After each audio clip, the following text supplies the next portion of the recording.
Welcome to Stop the Fight, episode 32, and today we are continuing with the fallout of Usyk's victory over Joshua. Let's go! Don't brag about taking my side piece! Don't brag about taking my side piece, though! I broke my back. Back is broken. Spinal.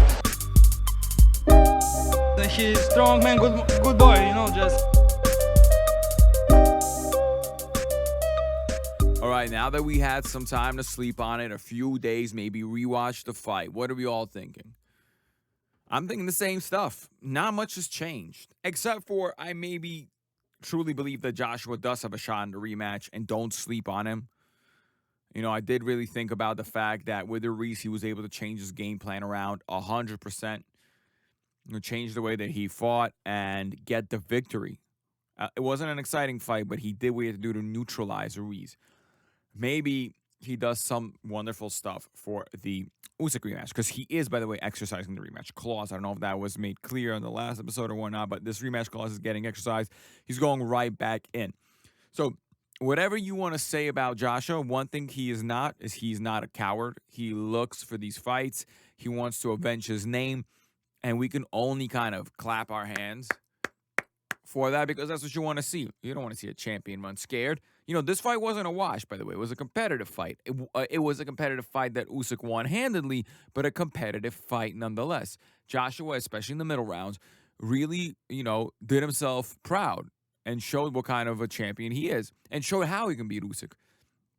Remember, I'll say it again. He needs to throw more than one punch at a time. I think even Teddy Atlas mentioned this. You need, when a guy's moving so much, you need to throw those jabs to the chest area. So, he's also relatively young. He's much younger than Usyk. And yes, while he was hurt towards the end, Usyk wasn't unscathed in this fight. So as a 34-year-old Usyk, he took a little bit of damage. He took a little bit of damage, or by a little bit, I mean like a good deal of damage in this fight. His brow was scut. I know he was saying, oh, Joshua didn't bring anything much to the table, but he didn't need to. When you have such a big fighter such as Joshua throwing power shots, which he knows how to do very well, at you, they have an effect, guys. They have an effect, and they're going to beat you up even if they're predictable. So in other words, you may be predicting a right hand is about to come your way, so you guard for it, whatever. If that right hand lands anywhere on your body, you're going to feel it, especially Joshua's right hand. I told you, Joshua has 3 real world-class or almost to the world-class punches, as I explained. He has the left hook, the straight right, and the uppercut. The uppercut was negated for most of the fight. I think I told you there was like 2 or 3 of them that landed well, but for the majority of the time, Joshua, that uppercut is not like you shouldn't consider any uppercut to be a world-class fighter, because as I explained, it's just not a good fight to throw in a boxing match unless the opponent is right on top of you. And again, the left hook was eliminated or removed from Joshua, so all he had was that right hand, and you can't land the right hand if you don't set it up, especially not in a fighter like Usyk, which, of course, Joshua with single punches was not able to do. So that's how it still stands. I do believe that Joshua could make changes, could come back, look even better. This fight was 2 rounds away from being very competitive. A coin flip. I personally had it 9-3, but in 2 rounds you have it 7-5, and maybe there's a switch round and you have a draw. Right? And I know many people had it 8-4. Got 2 rounds, would be a draw right there. So again, Joshua could find those 2 more rounds. He could. I think it's very reasonable. So while what Usyk did was historical, punched his way to the Hall of Fame without a question, this is a rematch that Joshua could win. Too many people are writing him off. Don't do that. Guy's already shown he's able to come back from adversity numerous times in his career. Vladimir Klitschko, Dillian White, both guys had him hurt. Vladimir Klitschko had him down. He was able to come back, win both those fights. Ruiz knocks him out, comes back, beats him handedly. So why would we doubt this guy? Why would we doubt him? We wouldn't, and you shouldn't. So, again, excited to see the rematch, but all eyes in the heavyweight division have now focused on Wilder Fury, which, again, I also don't think is as easy of a fight as some of you guys are predicting. Is it possible that Fury just goes out and wipes the floor with Wilder again? Of course it's possible. He's done it once already. But is it possible that he just goes and gets knocked out by a game-trained and hungry Wilder? Of course. because technically in the first fight, that's what happened. He was knocked out in the end of that fight. Yes, Jack Reese gave him every bit of that 10 count, and he made it to the end, and even, did his own thing in that round. But many other refs sort of stopped the fight right then and there. You all know it's true, and none of you would have complained. You would have been like, "That's what happens. That's what happens when you fight Wilder. You can be perfect." Well, see, he wasn't perfect the entire fight because he was knocked down like the 6th or 7th. But you can be more or less very good the entire fight, and then at the very end, Wilder could end you. The exact same thing can happen again. So, like I said, guys, please, you still may get a Wilder versus Usyk sometime in the summer or next fall. That still may be a possibility. Don't for everything, for the entire bragging rights.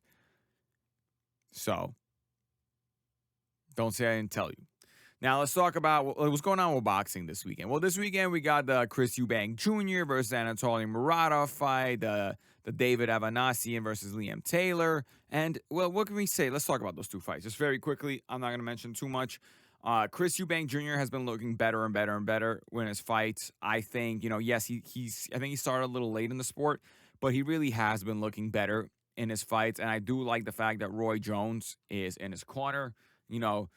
Like I've said, I don't hide the fact that Roy Jones is my favorite fighter of all time. I don't hide the fact that I think he's a great trainer, and Anatoly Muradov is not the kind of fighters he's fought in the last 5-6 fights. His last fight was against a guy who was 7-9. Prior to was a guy who was 16-12.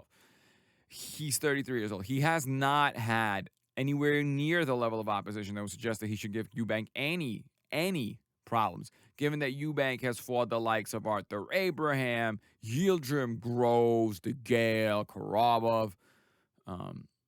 This is Chudinov. I think he actually took his fought Billy Joe Saunders a while back, which he actually looked decent against. Billy Joe looked like shit there.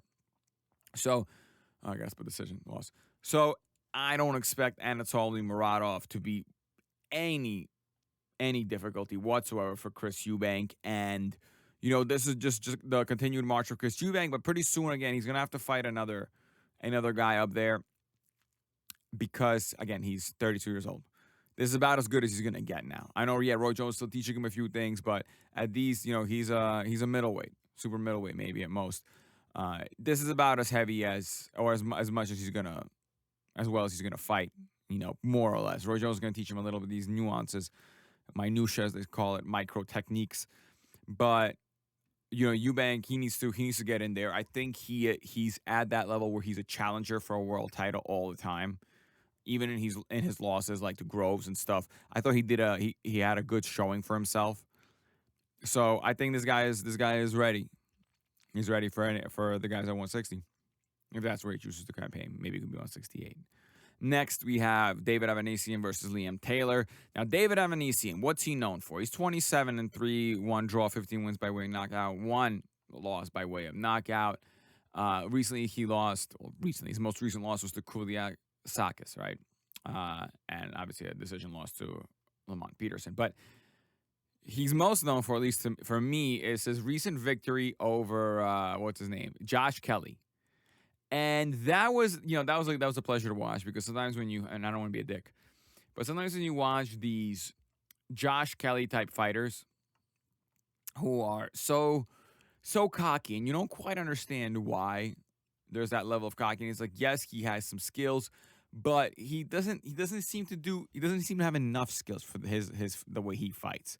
So obviously Avanasian wound up stopping him, and actually in the 6th round, and it was a pretty significant upset. Not for me. I don't remember if I bet. I'm pretty sure I bet on that fight. But I remember that he did stop him, and it was a pretty big upset. But I thought this was it was only a matter of time. Josh Kelly does not look that good. I'm sorry, he just did not. Even against Ray Robinson, with that draw, majority decision. I know some people saying, "Oh, Josh Kelly's." I didn't think so. I thought, as a matter of fact, Robinson could have taken that as well. So that's what David Avanasian is known for, and he's fighting Liam Taylor. Liam Taylor now he's a decent fighter. He really is. But again, United Kingdom, guys. I'm going to tell you about guys from the United Kingdom. He's 23-1-1 with 11 knockouts. He does not going to have the power, I don't think, to keep Avanasian off him. I think this is one of those fights again where Liam Taylor's going to have to box his best night, and David Avanesian, who's not particularly a heavy puncher himself, is probably going to be the guy who's walking him down and going to be punishing him. And again, this is not, I don't want to say, although Joshua was British and wound up losing in a big fight again, but I do believe there's a little bit of a British curse here. I really, at least for me, I just don't take British fighters in big fights. It's not for me, guys. I keep saying it over and over and over again. I don't do it unless they have proven themselves, and that's why I don't think the curse. He's faced adversity like Joshua and came back from it. So I'm gonna support. I didn't think that the British curse applied here, although maybe it did. What else do we have in the news? Well, we have Manny Pacquiao. This just broke last night or the night before. He has retired. He has issued a statement. He is done. That was Conceição was his last fight. Wow, what a career. I'll do a separate episode on Manny Pacquiao, speaking about just him, because he deserves his own episode. He is one of the greatest fighters the sport has ever seen, unquestionably, possibly a top 10 greatest fighter of all time. And that's not exaggerating. He is that good. His resume is that stacked. Recently with the win against Thurman, it kind of really, really, really sealed the deal. I mean, you can say that he potentially has 3 Hall of Fame careers under his belt. The stuff he did in the 2000s, let's say from 2000 to 2006 or so, and then from 2007 to 2013, and probably this 2014 to 2021, 2022. He's probably all in on themselves, their own kind of Hall of Fame careers. So, it's a little bittersweet to me because when I started watching boxing, to me, Pacquiao was already kind of like an established name, and to watch him grow and grow and grow and grow and grow and grow and grow. I remember when he moved up to against what's his name, Julio Diaz, or who was the guy who was at 135. I was just like, wow, I don't even know how much more this guy can keep going up. And he went up to beat De La Hoya and then Antonio Margarito, and he kept growing, kept getting. I mean, of course, there were accusations of steroid use, but again, this is going to be for an episode on Manny Pacquiao. I don't want to talk about it now too much. I just want to say that, I do believe he is one of the greatest fighters of all time. Unquestionable first ballot Hall of Fame. If there was a Hall of, Ultra Fame, he deserves to be in it. He was that good. What else do we have in boxing news? We have rumors that Kambosos Teofimo is off. And I don't know if I said it on air the other week or so, but I told my friends to stay away from betting on that fight. Not because I believe that you can't make any money in the fight. I just believe that there were clearly too much stuff with the Triller going on, with the dates trying to get moved, with all that stuff. I'm like, yeah, this smells like this fight is not going to happen. And I am, I'm not surprised. Like I said, once the promotional stuff starts getting questionable, you don't have a date, you're less than a month away, and there's questions about which date it's happening. Guys, it's not happening. Stop it. It's just not. That's a shame, but it's not. So, again, I don't know. This is still a rumor, but the rumor is that the fight is now canceled, right? I want to talk about this a little bit. This is the cruiserweights. I want to talk about Brady's a little bit. The last guy who gave Usyk, not counting Chisora, of course, the last guy who gave Usyk a real competitive fight. Well, I recently dismissed Brady's shot at going at heavyweight and really kind of doing any work there. But after watching Usyk, do you really believe that Brady's has no shot? I don't know, because now watching it, he really had a very close fight with Usyk. It was a majority decision, 114, 114, 115, 113 twice. We're talking razor thin. Now, that's his only loss. So he's beaten everybody else. Dorticos, Glowowski. He is cleaning out cruiserweight. And if he chooses to move up, do you really think that he can't make it in heavyweight? Watching what Usyk is doing. Now, of course, Usyk and Brady's are different fighters, but Brady's a bit the guy that's more heavy-handed, who can probably fend himself better on heavyweight, at least power for power. But again, it's as some people have said, it's not always the size in terms of like how tall they are. You know, Brady's is 6'1", he's 6'1", 6'2", something like that. That's big enough. And he's fighting actually relatively soon, 2 weeks, against Artur Rahman, who is a Kazaki who fights out of Germany and who's 17-1 with 9 knockouts, one defeat coming by way of knockout. I don't think this is gonna bother him at all. He's fighting him in Riga, in his hometown. You know, this is gonna be, I think, kind of the end for Brady's. I think he has to move up to heavyweight.